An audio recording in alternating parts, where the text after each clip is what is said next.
I'm Jen West, professional rebel of delight. And I'm Dave Wiesdock, sage of creative scaffolding. And this is shadow casting. Dave of the jungle, strong as he can be. Do, do, do, do. Oh, is that going to be our new jingle? It is our new jingle. Happy podcast day. Woo! I love our quote days because they just seem light and refreshing, especially with last week's archetype. That was a hitting one. That knocked me out after we finished recording that for a little bit. That's for sure. Yeah, I'm curious how our listener audience felt about that podcast. Saboteur, prostitute. Absolutely. We are back to the fun because we have a quote day. And our quote today is from Seth Godin, and it's from his book, The Practice, Shipping Creative Work. The quote is, "Reassurance is helpful for people who seek out certainty, but successful artists realize that certainty isn't required. In fact, the quest for certainty undermines everything we set out to create." Well, I'm certain that this is going to be a great podcast. I know, maybe it isn't as light as I thought. We're talking about reassurance and certainty and how we have to throw those out the window just from the get-go. Let it go. Oh, yeah, like Elsa. See, that's how we'll keep it light. Let it go. I'm feeling very musical today. Yeah, I immediately wanted to go, let it go. But I won't sing because my voice. Yeah, no, I don't have a trained singing voice. It's shower ready. Yeah, ready for the shower head. On to this quote by Seth Godin. It's just such a fun quote to sit into. And by fun, I mean kind of uncomfortable because I don't know about you, but I like reassurance. I like when somebody goes, yeah, that's going to work. Or, ooh, I like the way that looks. Keep going. And this quote is saying, you're seeking out something you can't have if you're creative at all. Certainty is never going to be there. Some people aren't going to like what you do. Some people are. Instantly, I jump on that word certainty. It's very interesting to me because in life, I think a huge drive is certainty. To me, that brings up the idea of external validation. Certainty as an external source of confirmation that you're on the right path, whether that's in business, finding the right KPIs, the right metrics that make it certain that you're sending out the right email, making the right product choice, or in life, I think about all the work that you and I have done and my constant searching of why this, why that, why did a certain action or choice happen in my past? And really, the longer you ask why, the more you realize that the why is the search for certainty. But in the search for certainty, you miss the art, the practice of life.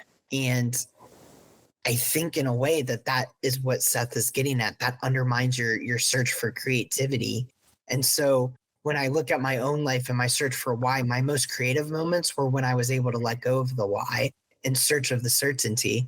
We're a brand new podcast, for example. We've only been podcasting for a couple months. There's nothing certain about this podcast. And yet we let go of that and we're able to create these awesome podcasts, whether it's deep topics like last week on the saboteur and the prostitute, or it's previous weeks with more fun kind of like quote podcasts. We're just kind of able to bounce back and forth in these opportunities to create. I think sitting into the uncertainty or the unknown of it is what makes it exciting for me. Are people going to like it? What are they going to comment on? Are they going to hate it? That can be kind of fun too. What's it like if somebody's like, you don't know what you're talking about, and just breathing into that possibility and where people will go. I know when I put out information to a client base, sometimes the things I say come back to me in radically different ways. Maybe a blog post, they hear something specific to themselves, and that's exciting as well. Or music. The way I take in lyrics is not necessarily what the musician wrote it for. And that uncertainty, that unknown how is this going to be received is exciting to me. Absolutely. And as you were sharing that, it was kind of bringing to mind, what's the opposite of certainty in this case? And one of the words that comes to mind is adaptability.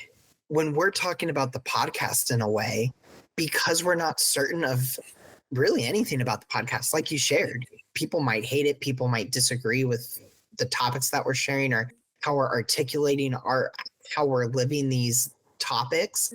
And because we're not set in uncertainty, we're leaning into the uncertainty, into adaptiveness. It gives us the creative leverage to make changes as we go. What else can we create here? What other opportunities are presented? And I feel like that's a really great gem of creativity, is when you can take that step back and look at almost dissect the certainty. Where are we certain? Because that's where the blocks may be happening in life. 100%. I mean, that's a great way to put it. Why do we have certainty? So we can stop looking at something, and it just creates a space that we're no longer aware of. So it takes us out of our consciousness a little bit. And reassurance, that word holds a lot. It's like looking externally for a reason to keep going. It's this fear-based response in my mind. When you're looking for reassurance, you're not sure if you should be doing it. Maybe you should stop. Maybe it's the wrong direction to go. And so it's going outside for different feedback in the hopes that they will reinforce and continue your journey. I don't know if that makes sense, but. Oh, it does. It does. And I want to add to that too, because I'm picking up what you're putting down, Jen. So I think a lot of this comes into decisiveness and indecisiveness for me, because that reassurance, that external validation, I can tend to be a very indecisive person when I'm even a simple choice. But let's take a bigger choice, like a decision, like what job to take, or a simple choice like what do we want to eat tonight. Either way, you're looking for reassurance. When it's a simple example like a meal, you're looking for that external validation. Well, who in your family likes chicken? Who in your family likes pork? You're weighing a decision based on the reassurance of who's going to eat that meal. If we go kind of the other way of the work, when you're deciding between two jobs, it's the external validation of benefits. Which job is going to excite my career? Which job am I going to be excited to wake up in the morning and go to? Which job's going to provide me a growth in my skill set? Which job's going to provide me the better income? All these external validated sources are where that reassurance comes in. And as you answer those questions, it reassures you of which decision you want to go towards. Just playing devil's advocate or maybe poking a little bit here, that's the killer of creativity, because we're looking for those external mind sources to confirm which way to go. And I think that cuts a little bit of our creativity. Rather, when we're making decisions, we need to go inwards. What lights us up? What ignites our creativity? What is full of possibility for us? Where can we grow the most? And when we approach decisions from that point of view, I think that opens up a lot more for us. And I think where this leads is we make a decision and we do that from an inner space, and then we can go and get feedback. Is it actually useful? I know that Seth is big on what am I giving? What gift am I giving out to people? You know, I want to give something. And so if people don't need it or don't want it, then it's not a very useful gift. So getting the feedback after, like, how can I modify this? How can I actually contribute to my society? But it's not like asking before it even starts. Like, should I do it? Should I put myself out there? Because the reassurance to start doesn't keep you moving forward. It doesn't keep you iterating. If you get the reassurance and then it fails when it gets to the outside world, instead of iterating, you might just stop. You're not in the process. You're not in the action. You're just looking for an outcome. Preach, 100%. I fully agree with that. And that's where the creative process takes place, is when we're willing to stay in that creative mode, that questioning, The minute that we have assurance and reassurance and we're building, let me back up. There's an interesting thought here that I'm having in that we always play with this context of anytime we talk about a topic and we're painting it in a certain connotation, whether it's a little bit more negative, a little bit more positive, that's just how we're trying to express it. But really playing devil's advocate here is, why do we have certainty? Why do we have reassurance? What gift is that to us? And I think since we're in the middle of this month talking about archetypes, there is an importance to structure and framework. There is a benefit to having a foundation, to create a certain underlying level of certainty. However, it shouldn't become the limiting belief. And that's where I think people get really tripped up and triggered's not the right word here, just tripped up.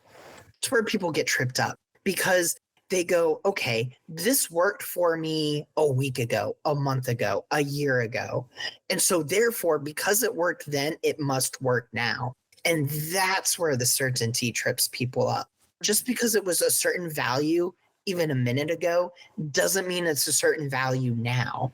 And so it's really this straddling the paradox that we like to talk about with shadow casting of being able to understand that certain things do require certainty and recognizing that the certainty isn't a future leading tool. And so it kind of reminds me of like stocks. Just a really simple example. Past results do not indicate future results, or however that cliche saying goes, because just because it worked in the past doesn't mean it works in the future. Yeah. And certainty, I guess it's another thing that you can play with. Are you looking for the certainty of an outcome? That's going to be your demise. But if you have certainty in your drive to do it, like for this podcast, when we decided to start it, I was certain there was going to be a podcast. I didn't know how long it was going to go. There was no line of success or listenership or anything, but I was certain I was going to make a podcast. And so there's a different energy. I don't need reassurance from somebody else that I'm going to make a podcast. I would only need reassurance that I was going to win, that I was going to get 1,000 viewers. Should I do the podcast? Do you think I'll get a lot of listeners? That's what you're asking for. You're asking for the outcome. I love that. Say that again. Yeah. So when you're looking for external validation or that reassurance from somebody else, you're not looking for whether you're going to do it or not. You're looking for, I want the 100% that it will be successful. The outcome is going to work. You're looking for the guarantee. Yeah. That's the word, guarantee. And so that's all reassurance is for. So I see where Seth is going with this. He's like, yeah, the reassurance is just saying, promise me, guarantee to me that the outcome that I desire will happen. Otherwise, I won't do it. And what's a life where you're doing things only because you already know the outcome?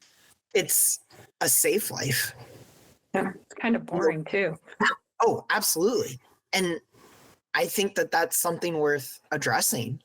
I think we get comfortable. It's that comfort zone that we always talk about. Once there's this thought that keeps painting around in my head, and it's that I can't think of a single topic, especially anything that we've talked about on this podcast so far, that has one layer to it, one depth, one level. No, it changes constantly depending on the new input from the world. Like I get some new information, or I get this quote from Seth, and that modifies the way I look at the world. And then maybe the certainty about another topic, in a good way, it could be destroyed. Yes. And then something new comes out of that. I love a little bit of destruction and kind of filtering away.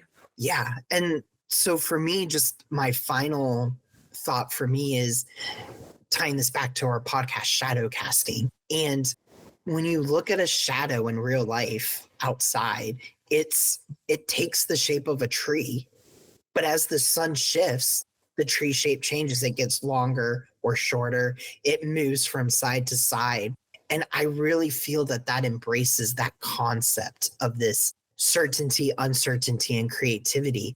the tree is the certainty, it's that foundation, but the light is your ability to adapt, to grow, to not look for that external reassurance. It's the willingness to shift and move and adapt and modify, as you said, as we learn about these concepts. And so that's just, to me, that's that secret sauce of creativity. That's how we celebrate our humanity, is the ability to lean into the creativity, to lean into the uncomfortableness of uncertainty and go, what else can I create here? What else is possible? Where can I, as you said, destroy a limiting belief or something that I've already had in the past that maybe isn't serving me now, and having the courage to face those things and question it. Yeah, and just playing with that shadow. The shadow is of the moment. And so it's just a reflection of what is. If a tree has leaves, the shadow doesn't stay with the winter tree. The shadow now has the leaves. And so it's of the moment. And you can't get reassurance of the moment. You just are in the moment. And that's where your creativity lies. That's where you come from. Yeah. And I hope our listener audience plays with this one. That was a beautiful way to summarize that. Anything I add will just ruin that moment. That was beautiful. Thank you. Yeah, so we will wrap it up there. Play with where you look for reassurance, the things you are certain about, and could you be more relaxed with those and let them get destroyed a little bit? Breathe into it, see how it feels, and yeah, go read Seth Godin's book, The Practice. That book is awesome. Great recommendation. Maybe we'll have an Amazon link to it in the show notes or something so people can check it out. As always, make sure to comment, like, subscribe to our podcast, share it with your friends, leave a comment on how reassurance and certainty shows up in your life. Do you see it as something as a jumping point forward to be in a present moment? Or as we were talking, are you recognizing certain areas that you're just absolutely certain in that maybe need a reevaluation? As always, thanks for listening, everyone. Until next time. See ya.